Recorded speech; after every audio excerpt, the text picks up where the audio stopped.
Methods for solving a quadratic completing the square method. Here we go. Here's an easy one. We have 1x squared plus 6x plus 7. The strategy in completing the square. Well, first of all, why do we want to do it? Because we want to put it in a graphing form to find the vertex of our parabola. So the first step is move the constant to the other side. So we would have y minus 7 equals 1x squared. Notice the 1 is very important there. And the next step would be then to find a constant that would create a perfect square trinomial. There's only one in the universe that exists. So what value is that? And how we do that is we take half of the linear term coefficient and then that quantity squared. So therefore we would have half of 6 is 3 and 3 squared would make 9. So 9 is the constant that makes this a perfect square trinomial, which then factors to be a perfect square binomial each and every time. So as we do that, we would get this. There's my perfect square binomial. And over here we do the mathematics and we have y plus 2, moving 2 to the other side, would then give us the vertex of -3 comma -2. If we then want to set y equal to 0 and solve for the x-intercepts, that would be another option. That would be an easy one, all because it is 1x squared, not 2, 3, 4, or any other number. On to part 2. Let's make it harder.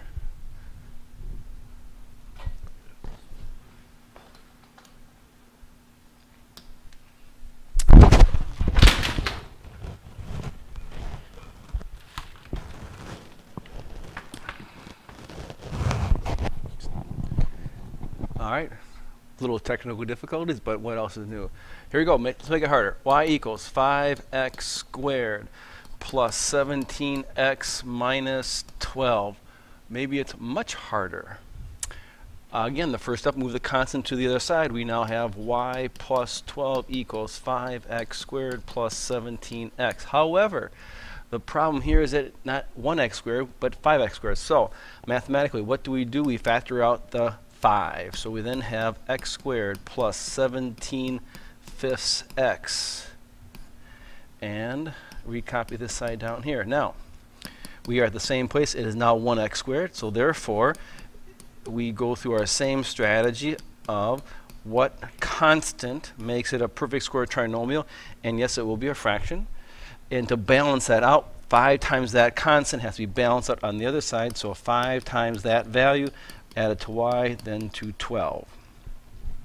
So we take half of the linear term coefficient, half of 17 fifths, and that quantity squared, or 17 tenths squared, which is 289 1/100ths. So as we change colors on my pen here, we then have 289 1/100ths and 289 1/100ths. This then will factor to be a perfect square binomial as promised and advertised. We then have 17 tenths and 17 tenths. Notice 17 tenths was somewhere in our work. That's for you to find. Over here we can multiply, but we have to work smarter, not harder. There's a common factor of 5, 1 and 20. So then we have 289 20ths plus y. And because I can see fractions from my friend that I need a common denominator of 20, I then have 240 20ths. By combining like terms, I would have y is equal to, how about 529 20ths is equal to 5 times that perfect square binomial of x plus 17 tenths squared. By moving the, I have an extra equal sign in there. I'm sure you saw that. That one should be there. This one should not be there. All right, good thing I have an eraser and I know how to use it. So that one should be okay.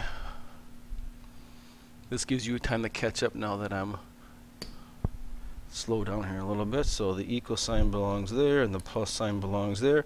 Now move the constant to their side, which will give me then y is equal to 5 times the quantity of x plus 17 tenths squared minus 529 20ths. And the 5 is just my vertical stretch, as you have learned previously.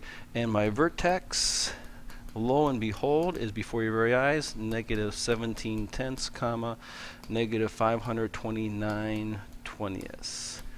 Good luck.